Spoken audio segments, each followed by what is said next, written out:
तीन बहनों की लालची भाभी। रेशमा, रेशमा और मनीषा तीन बहनें हैं। उनका एक भाई भी है, मयंक। मयंक अपनी बहनों को बहुत प्यार करता है, लेकिन मयंक की पत्नी सविता इस मामले में मयंक से बिल्कुल ही अलग है।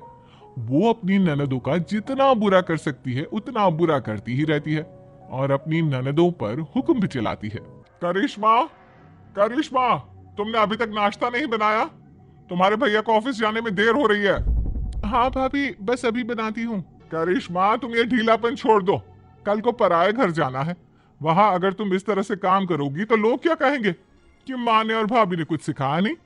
और तुम्हारी दोनों बहनें कहाँ है? अब रेशमा मार्केट गई है और मनीषा सो रही है। क्या? सुबह के 8 बज रहे हैं और ये महारानी अभी भी सो रही है? ये कहते हुए सविता अपनी सास दुर्गा देवी के पास जाती है। माँ जी, देख रही हो अपनी बेटियों के तौर तरीके? क्या हुआ बहू, सुबह सुबह क्या कर दिया मेरी बेटियों ने? अरे एक तो अभी अभी उठकर किचन में गई है, दूसरी सुबह सुबह बाहर चली गई और तीसरी अभी तक सो रही है। क्या करूं मैं इन तीनों का? मैं तो परेशान हो गई हूँ। जा जाकर उठा उसे और रेशमा से मैं बात करती हूँ। सविता सीधा मनीषा के कमरे में जाती है और उससे कहती है, महारानी जल्दी उठो, सूरज सर पर आ गया है। भाभी थोड़ी देर और सोने दो ना, मैं रात को लेट सोई थी।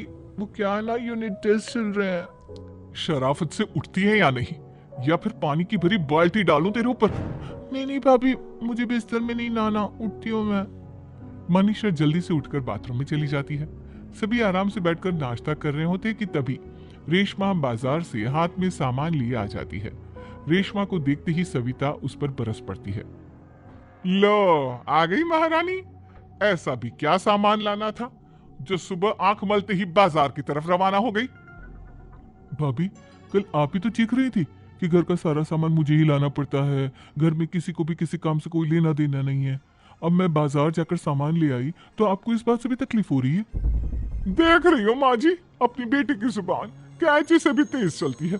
और मयंक, आप तो कुछ कहेंगे नहीं अपनी लाडली बहन को। रेशमा, अपनी भाभी से ऐसे बात नहीं करते। चलो माफी मांगो। भैया, मैं क्यों माफी मांगू? आप भाभी से बोलिए ना कि हम पर कम हुक्म चलाया करे। हम इस घर की बेटियां हैं और आपकी पत्नी की ननद है, नौकरानी नहीं। लो कर लो बात। इनकी भलाई के लिए कुछ भी बोलो तो इन्हें बुरा लग जाता है। इस घर में यही इज्जत है मेरी। देख लो माँ जी, आपकी बेटी किस लहजे में मुझसे बात कर रही है। सविता वहां से चली जाती है। मयंक को बहुत गुस्सा आता है, वो भी वहां से चला जाता है। फिर करिश्मा रेशमा को समझाती है। रेशमा, तुम्हें भाभी से माफी मांग लेनी चाहिए थी ना। लेकिन दीदी, मैंने कुछ किया ही नहीं, तो मैं माफी क्यों मांगू? हाँ करिश्मा दीदी, रेशमा दीदी जैसे ही घर में आई भाभी ही उन पर चिल्ला रही थी। हाँ, मैं मानती हूँ कि गलती भाभी की थी।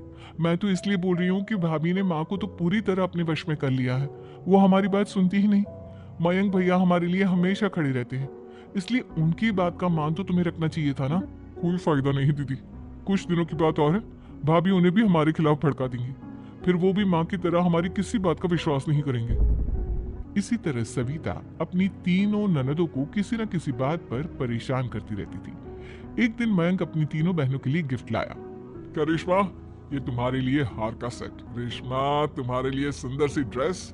और मनीषा, तुम्हें किताबें पसंद है ना, तुम्हारे लिए किताबें लाया हूँ। थैंक यू भैया। थैंक यू भैया। थैंक यू भैया। करिश्मा, तुम्हारा नेकलेस कितना सुंदर है। ये भैया कहाँ से ले आए होंगे? मैंने भैया को 3 दिन पहले फोन पर ये डिजाइन दिखाया था और आज भैया ये ले आए। सविता तो अपनी ननदों की गिफ्ट्स देखकर जल गई और करिश्मा का नेकलेस तो उसे भी बहुत पसंद आया था। अपनी बहनों के लिए कितना अच्छा नेकलेस लेकर आए हैं, मुझे कभी कोई गिफ्ट नहीं दिया। मैं आज ही ये हार चुरा लूंगी। रात में सविता करिश्मा का हार चुरा लेती है और इसी तरह उसे अपनी ननदों की जो भी चीज अच्छी लगती वो उसे मांगती नहीं, बल्कि रात के अंधेरे में चुरा लेती। इसी तरह दिन बीतते गए और सविता ने मयंक के दिल में भी उसकी बहनों के लिए नफरत पैदा कर दी।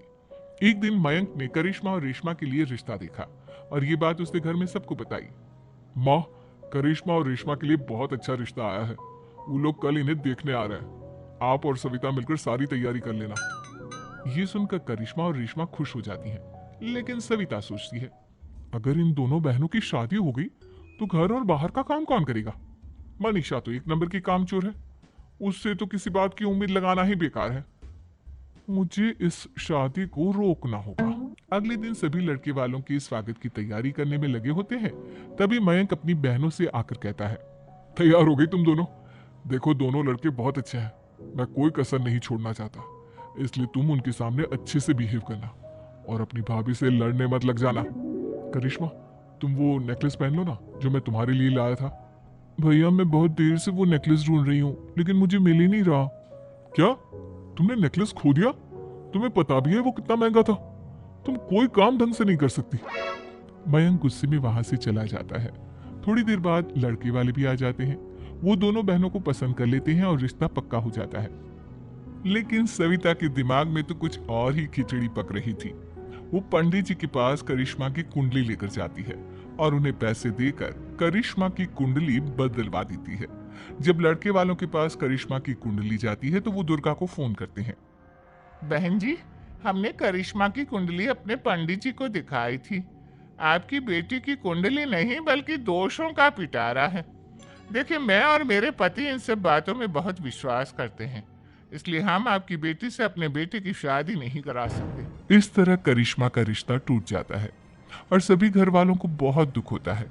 अब कविता सोचती है, चलो करिश्मा का तो रिश्ता टूट गया, अब रेशमा का भी रिश्ता तोड़ना है। क्या करूं क्या करूं? अब सविता आवाज बदलकर किसी अननोन नंबर से रेशमा के होने वाले ससुराल में फोन करती है। हेलो, मैं कौन हूँ कौन नहीं ये आपके लिए जानना जरूरी नहीं, बस इतना सुन लो कि रेशमा का 2 साल से किसी के साथ अफेयर चल रहा है। बस रेशमा का रिश्ता तोड़वाने के लिए सविता का इतना कहना काफी था। अब रेशमा का भी रिश्ता टूट गया। मयंक और दुर्गा देवी ने रेशमा को खूब खरी खोटी सुनाई और उससे बार बार उस लड़के के बारे में पूछने लगी। आप दोनों मुझे क्यों परेशान कर रहे हो? अरे कोई लड़का होगा मेरी लाइफ में तो मैं बताऊंगी ना, जब कोई है ही नहीं तो कहां से लाऊं मैं कोई लड़का? तो तेरे होने वाले ससुराल वालों को फोन किसने किया था? माँ मैं नहीं जानती किसने फोन किया था, मैं सच कह रही हूँ। मैं तो पहले ही कह रही थी इसकी लगाम खींच कर रखो, लेकिन मेरी सुनता ही कौन है। आप चुप रहिए भाभी, ये सब आपका ही किया धरा है। अब तीनों बहनों को विश्वास हो जाता है कि ये सब उनकी भाभी ही कर रही है। तीनों बहनें अपनी भाभी को सबक सिखाने के लिए एक वकील कर लेती है और घर में हिस्सा मांग। देखो भैया, माँ बाप की जायदाद में जितना बेटों का हक होता है उतना ही बेटियों का, इसलिए इस घर के 4 हिस्से होंगे और हमें अपना हिस्सा चाहिए। मैंने तुम्हारे लिए क्या क्या नहीं किया और तुम इस घर में हिस्सा मांग रही हो? भैया, आप और माँ हम बहनों की कोई बात नहीं सुनते हो और भाभी हमारी शादी नहीं होने देगी क्योंकि उन्हें लगता है कि आप हमारी शादी में ज्यादा पैसा लगाओगे और उन्हें हम जैसी फ्री की नौकरानी कहाँ मिलेगी। तो हम भाभी के साथ तो रह नहीं सकते, हम बहनों को अपना हिस्सा चाहिए। अरे तुम्हें शर्म आनी चाहिए अपनी भाभी पर ऐसा इल्जाम लगाते हुए। वो तुम्हारे बारे में कितना सोचती है। हाँ माँ, भाभी हमारे बारे में बहुत सोचती है, दिन रात बस यही सोचती रहती है कि किस तरह से अपनी तीनों ननदों को परेशान करूं और कभी मुझे पढ़ने भी नहीं देती। दोनों बहनों का रिश्ता भी तो इन्होंने ही तोड़वाया है और रात में हमारे कमरे में आकर हमारी चीजें भी चुराती हैं। इसी तरह सविता की तीनों ननदें अपनी बात पर अड़ी रही। अब कोर्ट में तारीख भी शुरू हो गई। जब सविता को लगा कि उसकी तीनों ननद इतनी आसानी से नहीं मानने वाली, तो उसने अपने पति और सास को सारी सच्चाई बता दी और अपनी तीनों ननद से माफी मांगी। मयंक और दुर्गा को भी अपनी गलती का एहसास हो गया। अब सविता खुद करिश्मा और रेशमा के लिए अच्छा रिश्ता ढूंढती है और उनकी शादी करवाती है।